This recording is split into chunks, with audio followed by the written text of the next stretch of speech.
Hello everyone, আশা করি সবাই ভালো আছেন, সুস্থ আছেন। আজকে 7th ডে, সকালবেলা ওয়েট নিয়ে নিয়েছি।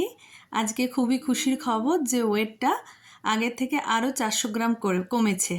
টোটাল কিন্তু প্রায় কাছাকাছি 2 কেজি মতো ওজনটা কমেছে।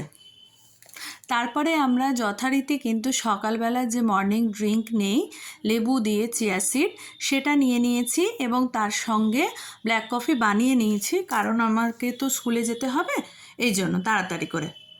এবারে হচ্ছে যে তারপরে কিন্তু একসঙ্গেই কিন্তু ব্রেকফাস্ট বানিয়ে নিয়েছি, যদিও কিন্তু 10 মিনিটের গ্যাপে গ্যাপে করে খাই।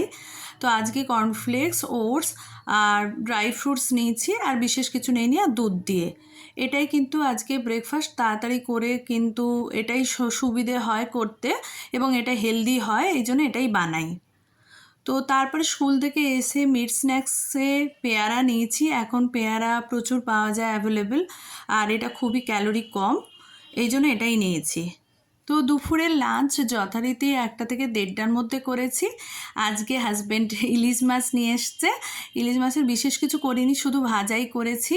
আর টমেটো ভাতে দিয়েছি, পালং শাকের ঘন্ট করেছি, উচ্ছে আলু ভাতে, আর চিংড়ি মাছ দিয়ে একটা সব রকম সবজি দিয়ে পোস্ত বানিয়েছি। পোস্তটা আমাদের বাড়িতে সবাই খুব পছন্দ করে, সেই জন্য পোস্তটা প্রায় রাখা হয়। এবারে বিকেলবেলা দেখছেন আমরা সবাই বেশ আনন্দ করে, তখন 5:30 বাজে। পাঁপড় ভাজা করেছি, যদিও এটা কিন্তু সেকে করেছি, তেলে নয়। আর পপকর্ন ভাজা, এটাও বালিতে ভাজা। আর হচ্ছে কফি নিয়েছি।